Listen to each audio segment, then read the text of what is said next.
What are the stories that you hear from the work that you're doing with these executives that are keeping them trapped, that are keeping them stuck?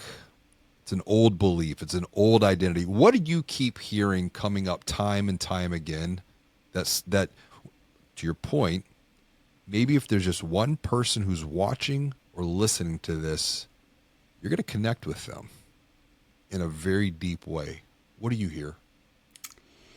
So I just heard it this morning on an onboarding call with a new client.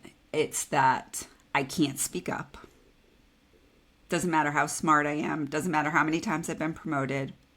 There's smarter people in the room than me, so I just need to listen. I hear that they need to people please.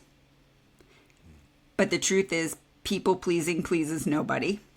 So in the end, all you've done is make a mess. They hear that in order to really be successful, they need to give so much of themselves that there's nothing left at the end of the day, which is a lie. And they hear that in order to continue to get up the corporate ladder, that they need to continually sacrifice and continually say yes, when what they really mean is to say no and to say yes to the right things. That's super interesting, this point on sacrifice, because this came up in a recent conversation with Chris Walker. He was talking about how he took his firm, I think, to about $20 million, but he felt empty. He felt basically what's on your website. On your website, it says, when you've checked all the boxes, but life still feels empty, it's time to reclaim your joy. And this is exactly what Chris Walker and I were talking about. And he had a belief that he had to suffer to achieve success.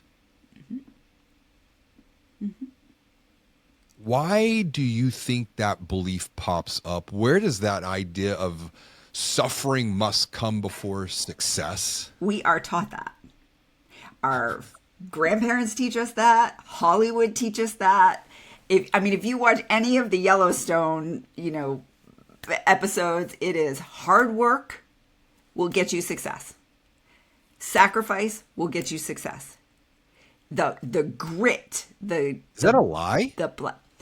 Listen, it is to a degree, because if you can't figure out a way to actually care for yourself, to put your own oxygen mask on, there's going to be nothing left to give.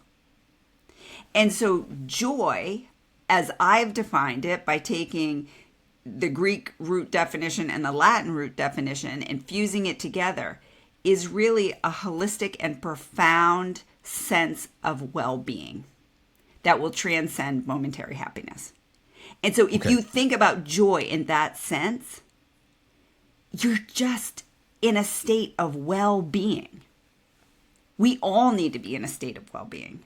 If you want to keep learning from videos like this one, I recommend you check out this video right here. And if you want to watch the entire podcast conversation, you can click here.